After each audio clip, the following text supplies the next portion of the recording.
Hey guys, welcome to another episode of the Tokushikai Inside Look podcast. This episode is brought to you by our amazing patrons over at Patreon, who have generously donated as little as a cup of coffee to as much as the cost of a bowl of ramen per month. You can find episode videos for these interviews as well as deeper dives into other subject matters at patreon.com/Tokushikai Canada. If you are enjoying this work, please consider supporting us. So yeah, let's just begin from the beginning again. Maybe introduce yourself, what you do these days, in terms of like your time, professional work, family time, hobbies, and your martial arts. And then we'll go into how did all that come about from the beginning.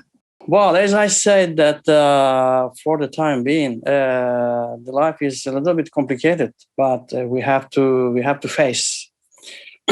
So about my work, let's say it's a little bit standby.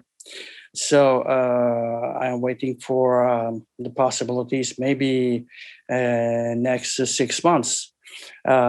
Because my contracts are canceled, and it's complicated for people also come to my atelier or for my teachings. It's complicated too for the students because I have students from all over the world. So it's a rather complicated situation, but I mean, this is a live stream, so we have to accept in a positive way to do how we can manage. As far as my budo activities is, the dojo is closed since March last year, so this is about 1 year. So of course I have a connection with my students, but what we can do is when we can training in the garden, or each students try to find out some possibilities to train also. But what is important in this period also is we exchange about the meaning of the Iaido, meaning of the budo, meaning of the practice, and the relation between teacher and student between student. And I think this is also the mental training time, reading books and exchange with the others and understand what really practice meaning today. And the third point is, of course, to keep the relationship with the people and try to help them. So some old people around me, they some help because they are afraid of the situation. So what I do is to discuss with them to bring some positive energy, saying that this is this way, and you have to do this, we have to do this, and we have to take care of this, and we have to take care of that. So, and also for when we can also help the people when they are financial distress. So I think it's also a good time for ourselves. So what is the meaning of being in the life in this earth? So we are very lucky because we are we were human beings. So it's a chance to be in this earth and respire this energy, the oxygen, and the people. So if we can do something for others, I think it's very good for everyone. Yeah, I've actually participated in a few other sessions like what you were saying, where because we don't have access to a dojo, we're not there, we're practicing physically less, but we're working our mind and our spirit a lot more, thinking about concepts. How did you approach that? Like when lockdowns finally were called, there's some groups that decide, okay, let's just continue practice, use whatever space you have at home, and let's do drills and do work on kata. But then some other groups think, okay, well, this is an opportunity to have these deeper conversations. How did those come about? Well, in the beginning, I started because of the meteorological possibilities. Also, in the beginning of the lockdown, I made a lot of video in my garden for the students. The idea was to explain specific points for each kata or for each technique.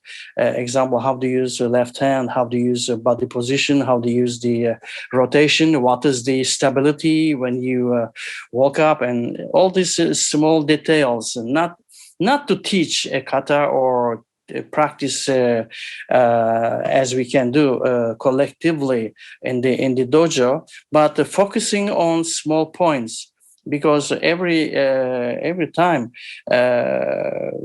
we have a questioning about oh, okay, I do this kata, but I don't understand why my hand should be this way or this way. So that was an opportunity to go through this kind of very little video to give the explanation. And what was I expecting? Of course, when I put this video for the students, there's a feedback of that and exchange on that. Wow, okay, I understand what I don't understand, or I can't do it because my physical abilities doesn't permit to me to do this way and this way. So it was sort of technical exchange for them and also for me, because if I wasn't clear to explain with the feedback, I changed it and try to be more explicit and clear and simple. So I think it was a very good exercise. So I'm waiting for the time getting better than we have. Last 3 months, we had a very cold, we had a snow, we had a rain. So from today, the weather is very nice. So I hope in the next weeks, we will have a sun shining, birds singing, and then we can practice in the garden. Yeah, I think it's great that there's this opportunity for students to take their own time to really understand what is it that you're trying to share, and then be able to ask questions, because normally in practice in class, there's a lot more other people. You have to follow others' timing just to be safe. And then there's the physical practice that you have to work on. So there's very little chance to really think deeply and then come back with questions. So part of that was part of those questions come out in what we could call second dojo. So you go to a restaurant and have some food with each other, and then you can ask some of these questions and think about it. That's how it's typically been. But now with like video, you could do a lot more and you can stay connected outside. But when you started, there wasn't any of this kind of stuff. So maybe you can go about like the days when you had to train, and what was the environment like from where you're from, and then in France, and then the type of instruction that you were getting. In the high school, I was running with the team 1,500 meters, and also started to Shotokan karate. And in the 70s, when I was in Paris, I continued to practice karate. Well, we can talk about it because it was really important for me to practice martial arts. Because of the environmental situation, I was alone, and all this kind of the problems. And from 70s to 75, I practiced with Kaze Sensei's senpais, and some seminars also with Kaze Sensei. It was very, very strong sensei about the techniques, about his human relation. And it was really a nice experience for me, because I was discovering this world, And after that, I had a chance to meet Master Deshimaru. And I started to practicing a Zazen, and today I continue, of course, and considering that the Zazen and Zen practice is the roots of martial arts.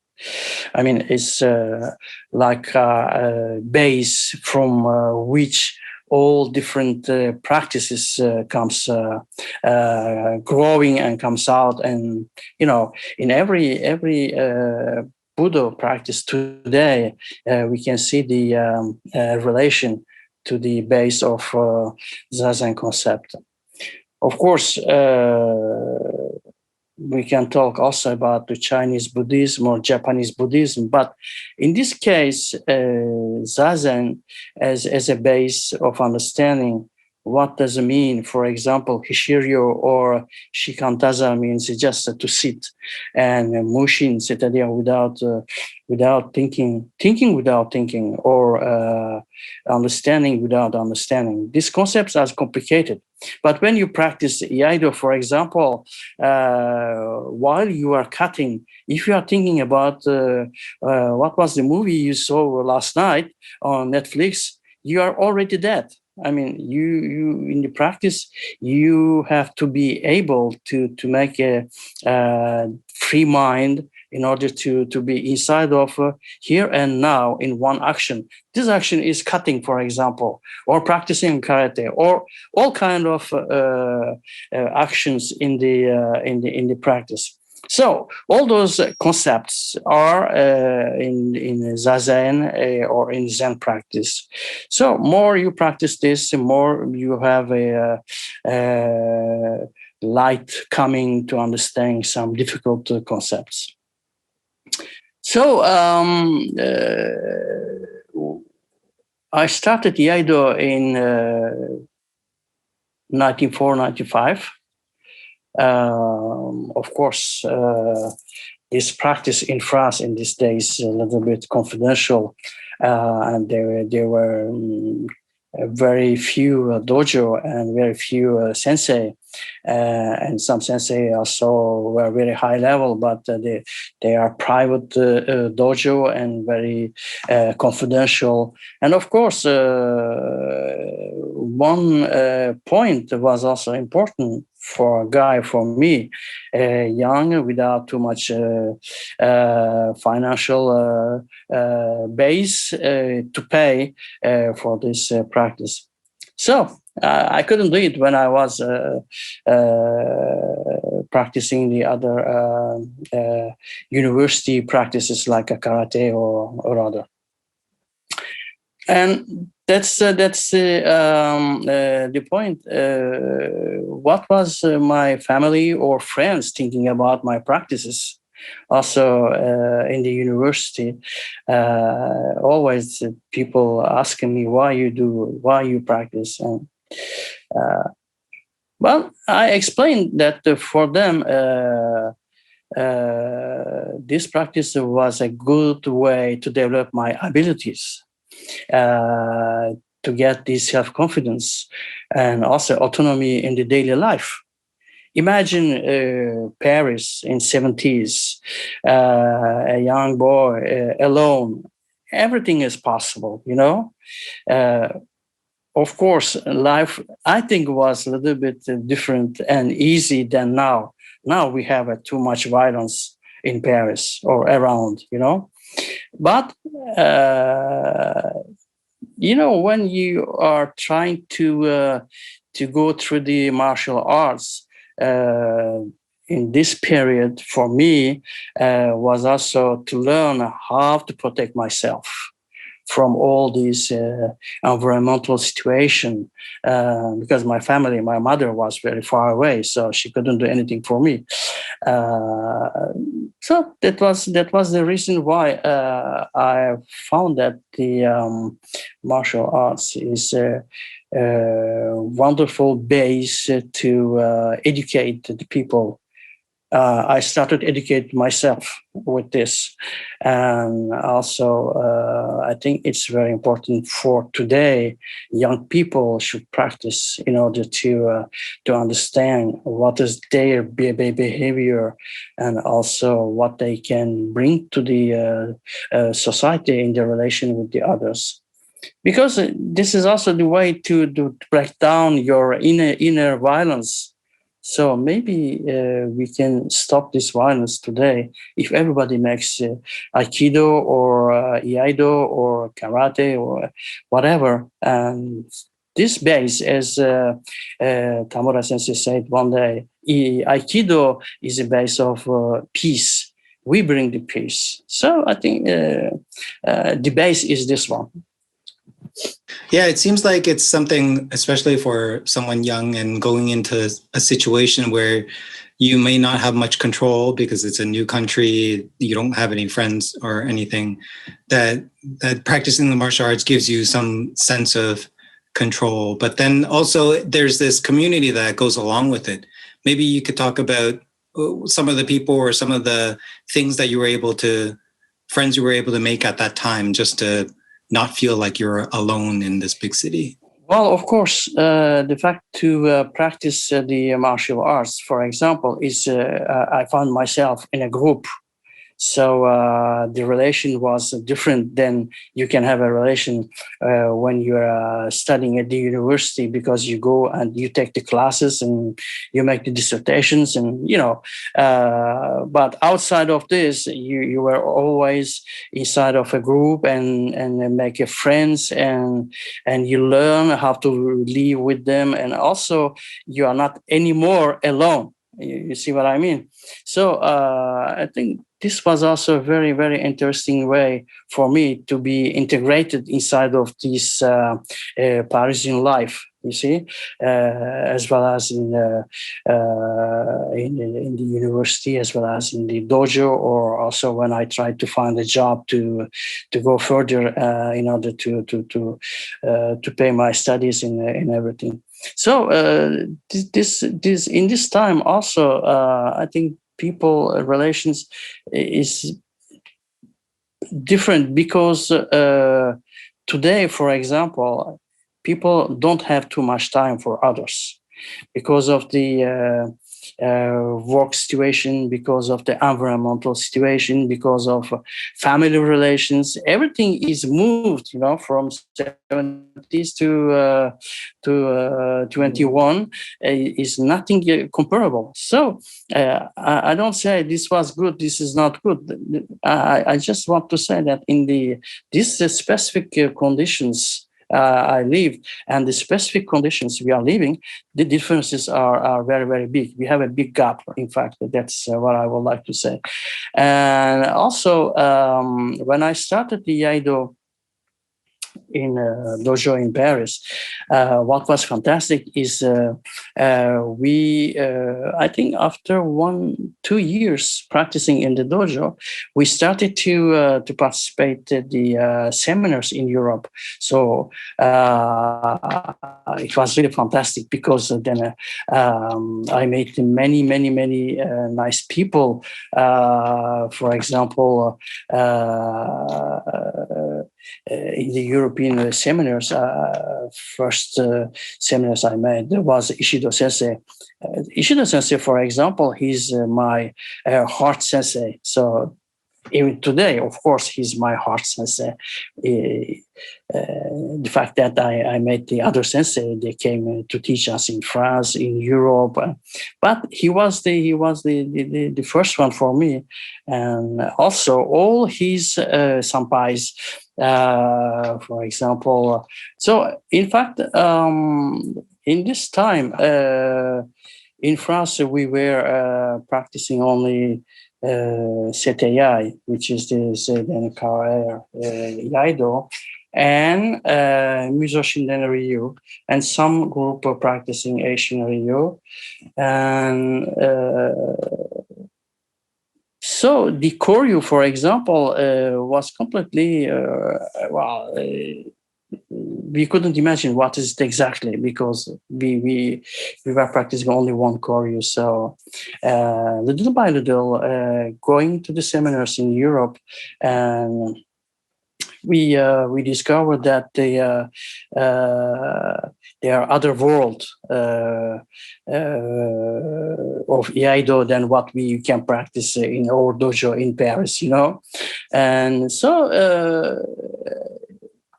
we discovered, all French students discovered different traditional Ryu, because Ishido Sensei brought many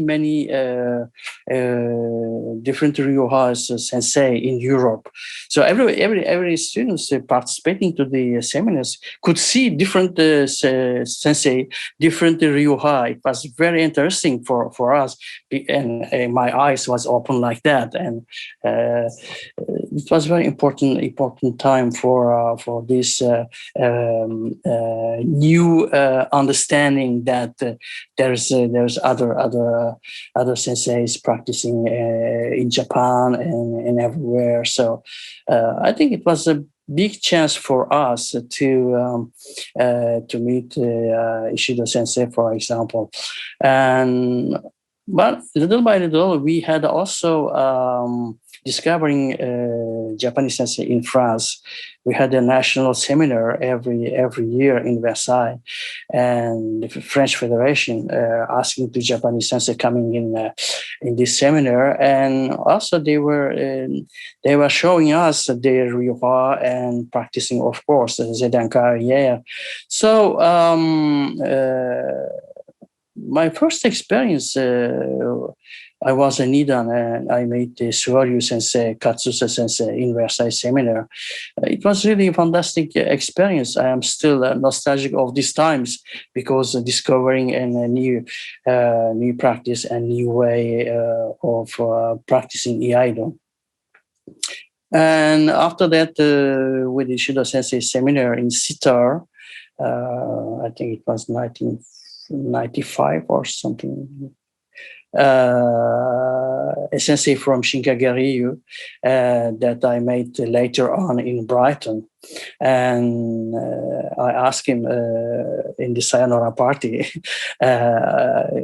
could you please come in France one day to teach us, because we don't have Ryoha sensei. And he said, oh, why not? And wow, it was very big surprise for me. I wasn't expecting that sensei could say, give an answer, positive answer this way. So I continued to Ishido Sensei seminar in Europe and continued with Oshinden until we had the opportunity to invite the Shinkage Ryu Sensei in France. I couldn't organize because I was practicing in the dojo, which is not belong to me. You know, I was just a student in a dojo.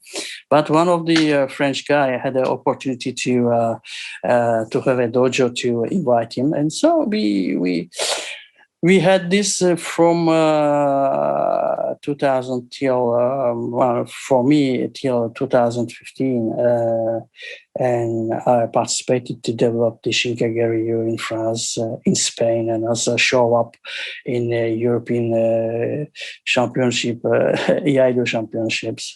So it was very, very, very interesting. So just one question here. You mentioned that when Ishido Sensei brought a lot of different senseis from different Ryuha, and you got a chance to see them, what made you choose Shinkage Ryu at that time when you had the choice of all these other ones? That's a good question. What I was looking for, in fact, in my inner side of practicing Iaido was the link between history, Japanese history,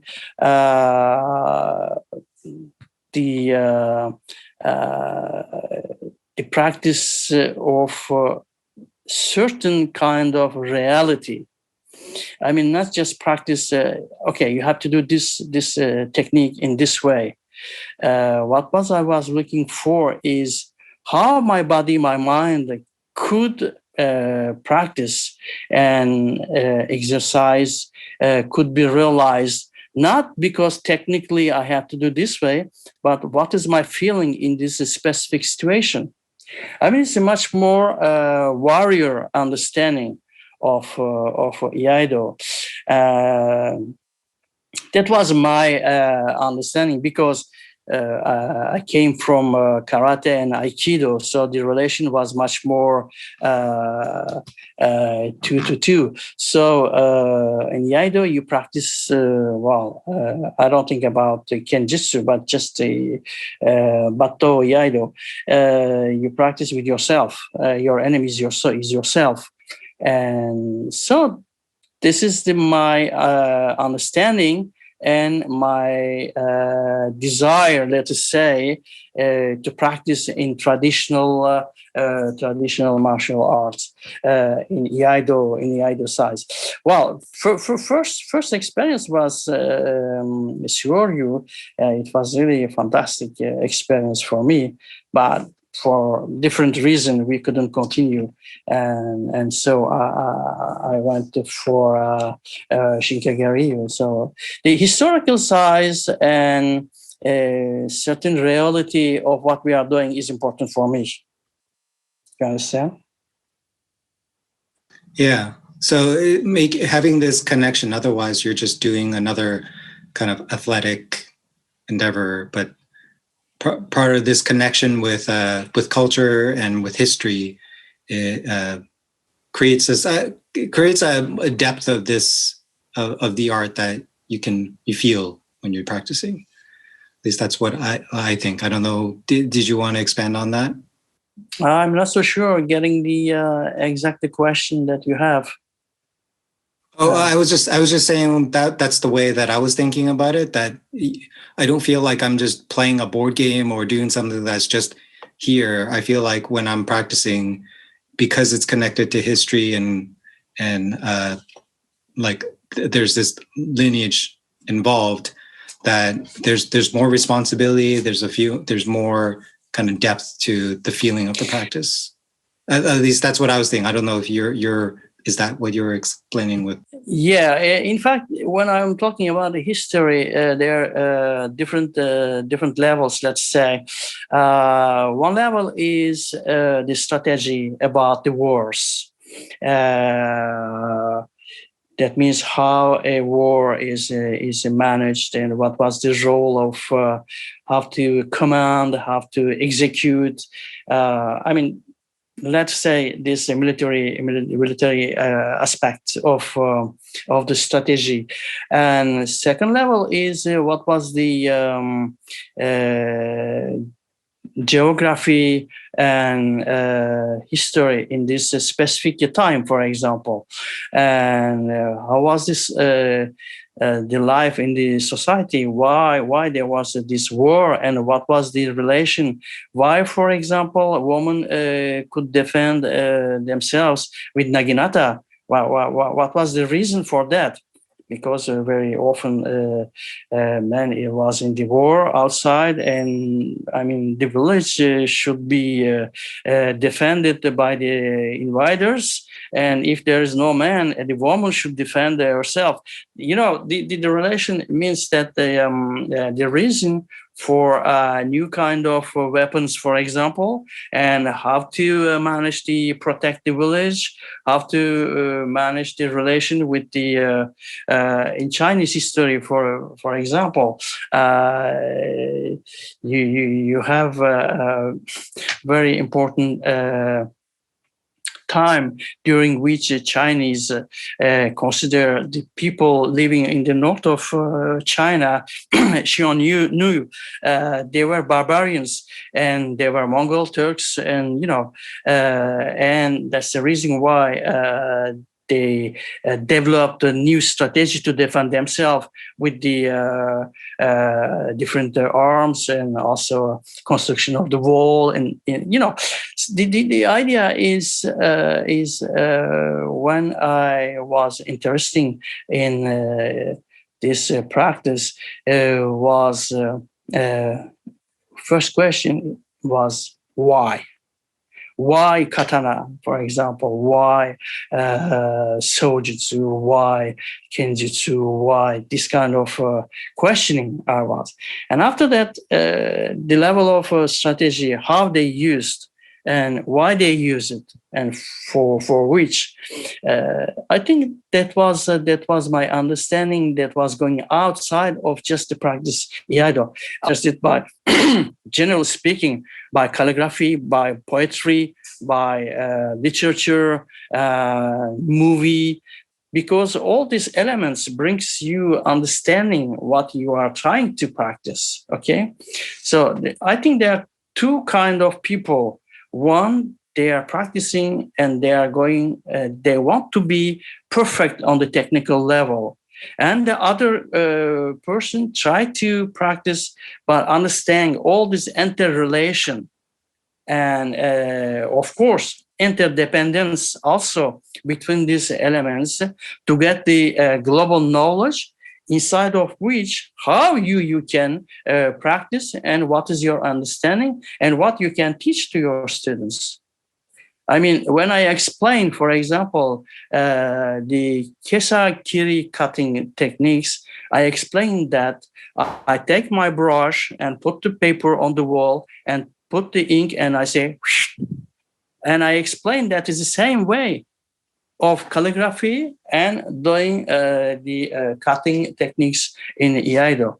But when when you have to make the this practice of calligraphy, you have to be completely free mind and do just one gesture, just one. And it's the same for the Iaido. I mean, this understanding is a global understanding with the different knowledge, let's say, to put together. I think it's, for me, it's important. So normally practitioners of Iaido these days, like they go to practice, they learn these techniques, they look at the Seitei manual and says, cut here, do this angle, make sure you have these points. But to explore these other areas, what have you found has been really good to help you learn more about, what is actually happening here at this time? How do these connect with other arts in Japanese or even other cultures? How do you kind of expand on your understanding of what these arts are? Let's have one example. In Iaido, in Seitei Iaido, for example, you have a kesagiri. Okay, so this is very technical, but if you try to understand the body balance, body positions, and techniques of using the body movement in every actions, then you can use these techniques in your cutting techniques. It's not just using your hand or your arm to make the kesagiri, because otherwise it's very straight cutting. But in this situation, how you can use your hips, how you can use your feet, how you can use your shoulders, how you can use your metsuke, all these things comes together, then your cutting is different if you do just technique very straight way. Okay, so I think it's important for each techniques what I can bring inside of my techniques to make it better. So Japanese sensei ask always, you have to live what you are doing. So how you can express that you are living what you are doing? You can just do it with your complete involvement with your mind, with your body, with your breathing, breathe out, your metsuke. All those things should become together. Then it should be integrated in your own body and your mental.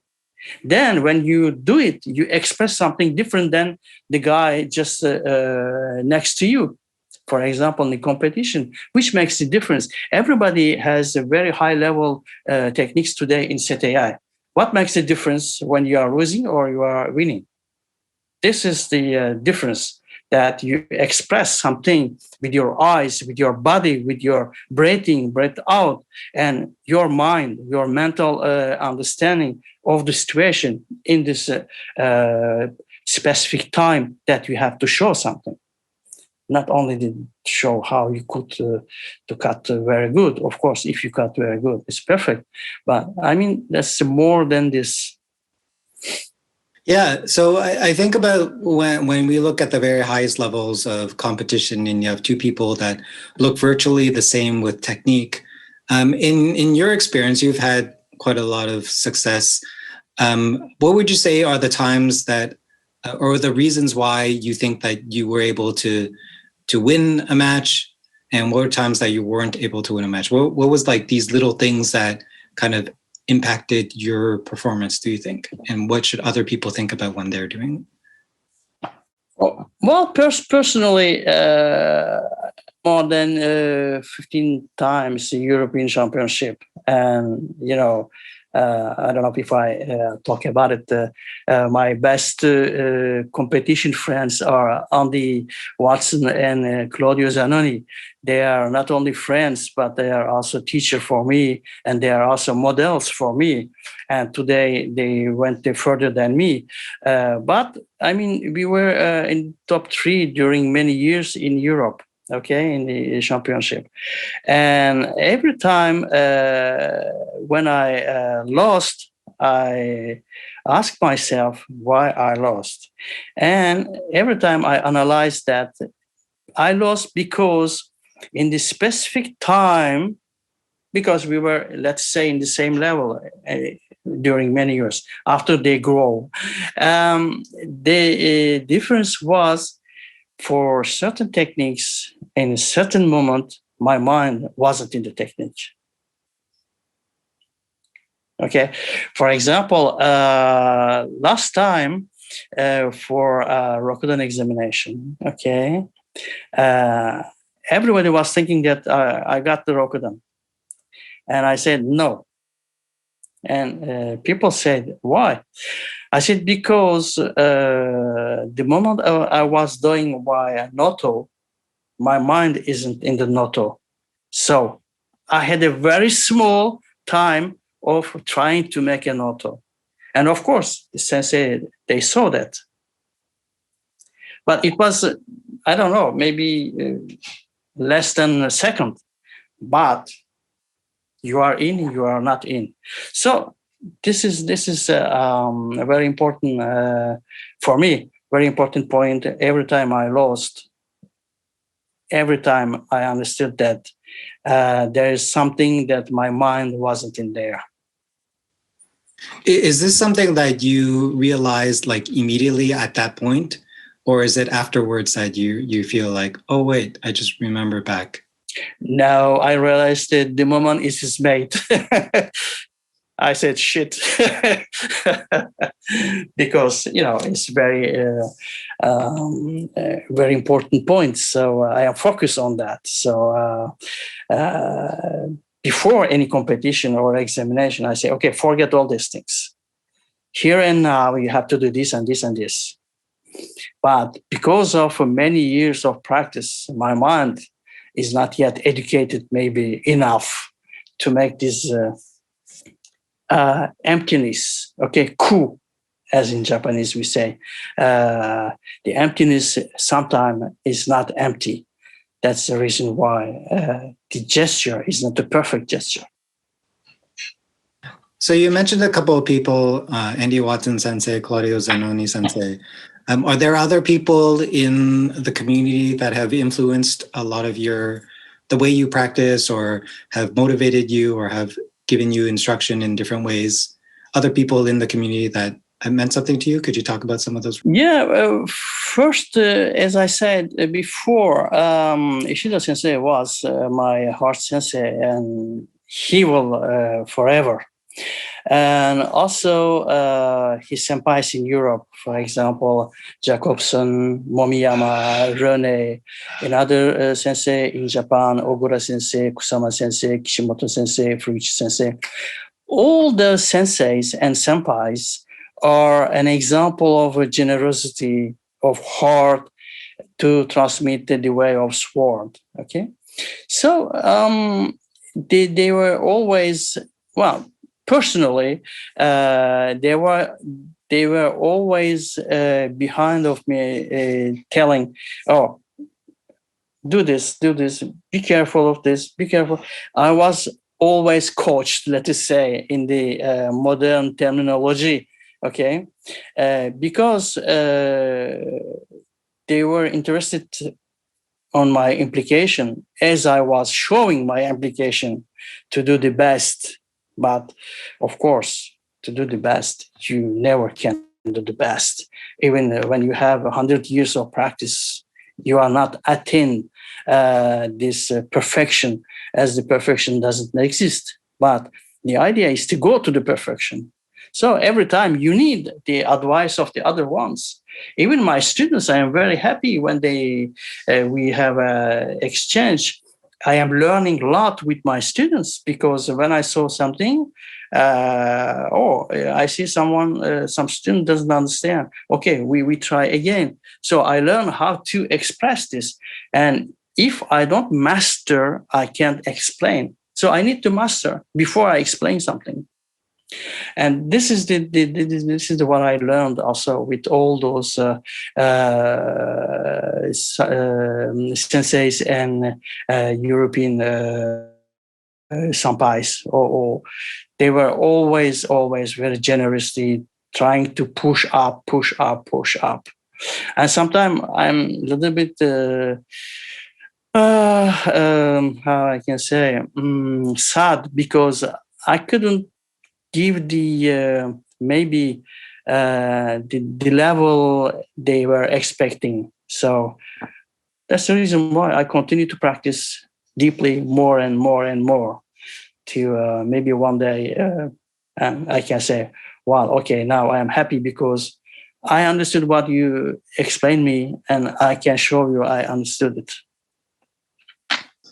When you think back of all the years that you've been doing martial arts, besides that in the moment, having the community or building like strength, how have you seen yourself evolve over time? Because people grow up, they go from like a child with no responsibilities to an adult looking at, okay, there's all these things in the future that I can do.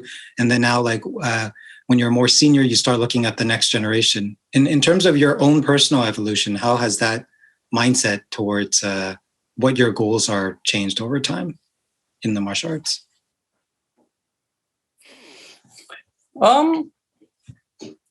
Maybe for me today, what has changed is, first of all, I think it's important to have the humility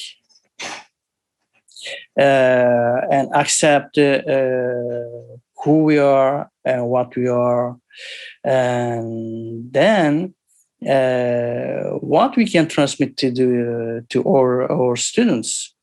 And what I want to transmit today, how together we can become a better person in our life, in our family, in our relation with the friends, with everybody, even in the companies, with our boss, with our colleagues, and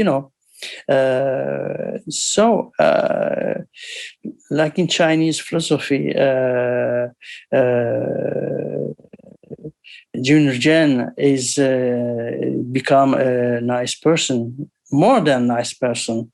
Is a man, is a completed man, because in the evolution of human being, we are not yet finished. We are going to progress. Maybe in a couple of million years, we will come a better human being, because today we are not. We are not. You can observe that the wars, all the humanity today, that we are not yet finished in this level. So I think it's important to have this humility and trying to help the others with what we can do. But also, when we help the others, we help ourselves too. Yeah. So how have you thought about like your own personal growth and becoming what does being a better human being mean to you? What is the human being? A better human being to me is, first of all, the modesty in the relation with the others. I mean, mainly in the martial arts. Okay, the humility to accept what the advice could be done by a sensei or by a senpai, even by a colleague or students. We have to accept this. My relation, for example, today, since many years now, is not the relation. I know you don't know. I know I will explain you. Not this relation. My relation is, I know something that I try to transmit you, to explain you, and maybe you can tell me what you think, and maybe you can have a feedback to progress together. Okay. So, because I think that's what I learned also with all the Japanese sensei and European senpais. I told you before, Jock sensei, Rene sensei, Patrick Demeng sensei, Chris sensei, Momiyama sensei. They always push me to go further and are always encouraging my practice. Always positive attitude, always happy to practice with them. And if I have this, I have to give it to my students. So when we practice very strictly because this is a martial art. But with the heart is open heart, and after that we enjoy what we practice. When we go for a dinner or for a cup of coffee or whatever you want, all the students are there and we are shouting, we are discussing. And that makes it the community. But because of this symbiosis of the practice together, uh, if I say, for example, oh, I'm a big, big, big sensei, so you are nothing, so listen to me, do this, do this, do this. I don't think that's the way of budo. I don't think so. Maybe there are some people they think this way, but my thinking is not this one. So when they say this sensei and senpais, oh, Franck is gifted, he's a Josu, I'm very happy. But of course, my big challenge will one day to show them that what they were thinking was very, very, very important to me. And today I can give it to them back what they did for me. You see what I mean? Mm-hmm. Yeah, it's so important for like especially early days of anyone's growth in some practice or some community that they get brought up by existing seniors. Like you want to feel like you need to build up the confidence before you have the confidence to face more harsh criticism or to take on more responsibility. So you've talked so far about people that are your peers, like Watson Sensei, Zazoni Sensei, and these other senior senseis that helped kind of coach you and bring you up. Who are people in the next generation that you're looking at that you see has promise, whether in France or in other countries that you're looking at and, okay, I need to do what these senseis did for me and help nurture them and bring them up because they're the future? Today in France and in Europe, there are many, many, many, many young people growing, and our time is going to finish, and their time is starting now. You know, this is a kind of a spiral. This spiral is like a dokan in Japanese. You know, so one finish and the other begins, and this one leaves and finish, and so on. So I think we have now generation of Iaido practitioner are very high level, from beginners to let's say Godan, Rokudan, Nanadan. And every year the level of practice is getting more and more important. That's what we can see during the European Championship.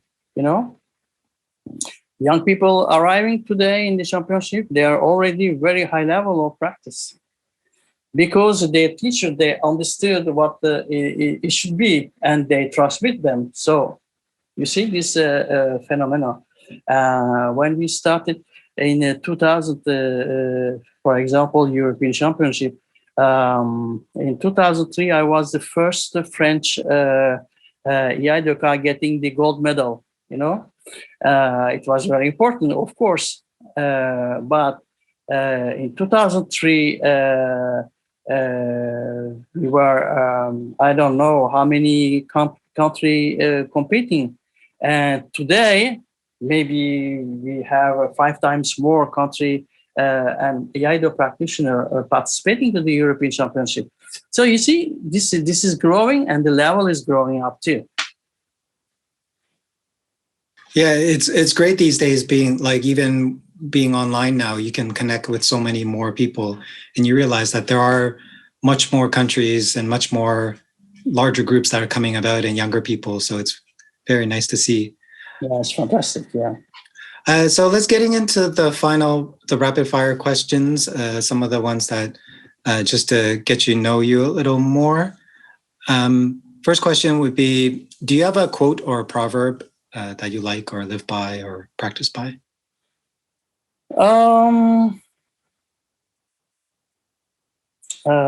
Yes. To do better tomorrow, I have done yesterday. Is that something that you bring into your practice in every other area? What have you seen? In every other area. Not only in Iaido or in the practice of budo, but in every other area. Even in the relationship with the other people. I mean, I have to think that, with this guy or with this person, how I can progress in the better way to go test the relation than I had yesterday or the day before. That means that I have to work on myself, even mental level, and in the Iaido, for example, physical practice.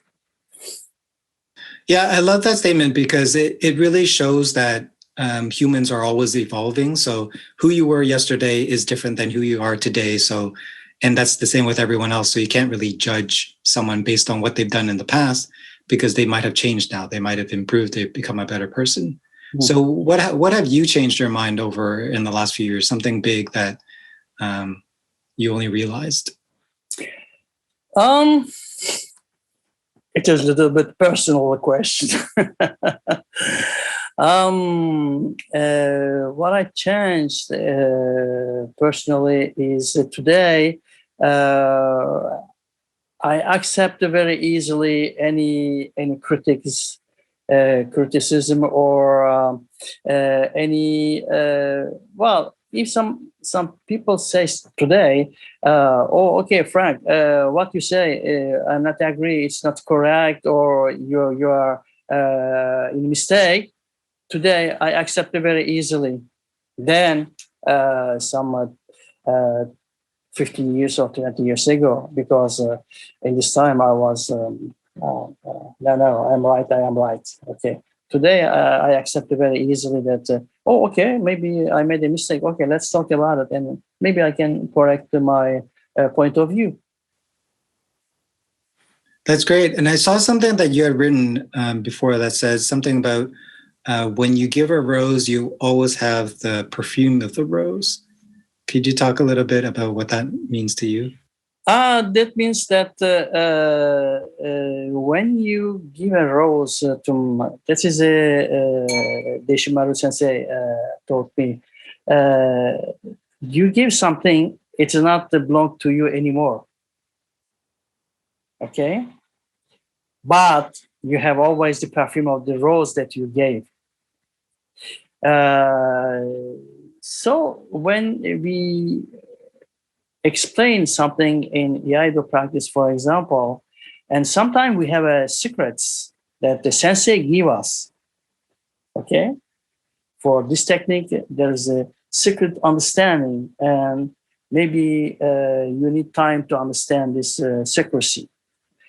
And as a teacher, when I give this to the students, it does not belong to me anymore because I give it. But I keep always something belong to me from this, and therefore I consider this as a generosity without any back thinking, back idea of keeping something for yourself. Yeah, that's a great sentiment that like when you're giving, you kind of naturally feel like you get something back, even if you don't, no, especially if you don't think about it. I don't expect anything if I give. You know, I participated in many painting exhibition. I am lacquer craftsman also. So sometimes I see people, they love what I'm doing, but they say, oh, it's fantastic, it's so nice, and they go and come back, they go and come back, and they say, oh, I love this object, but I don't have money for that, or I don't have too much money for that, okay? And this object, only one, you know, I'm working on the unique pieces.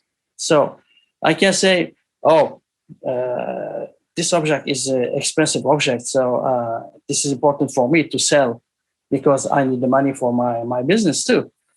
But in some case, I say, okay, take it and give what you have.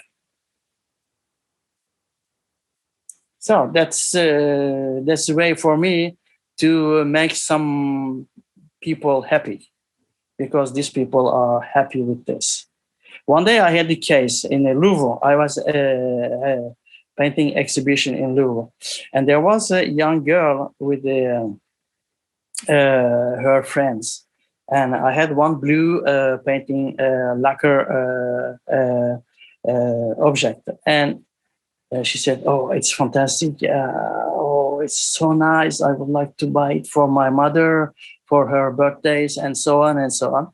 And she went and she come back 4 times. At the end, I said, "What's the problem? This is the 4th time you are coming, and you can't do it.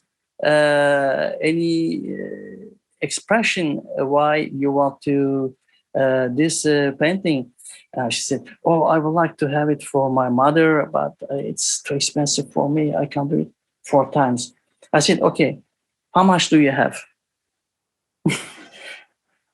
It was less than half of the price. I said, "Okay, this is for your mother. Take it." So I made the 2 person very happy, this girl and her mother. So, okay, maybe I lost the money, but doesn't matter.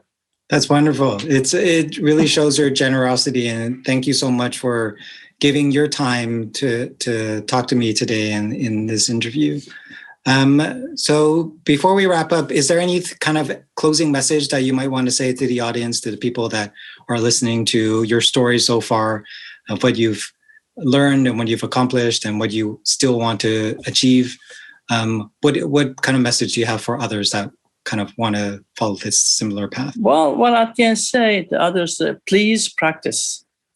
And please practice with your heart. And don't think about the return on investment. If you are a teacher, please don't think about money that you can earn with your practice. Because in this practice, we are not the salary man. I mean, I do it free, you know.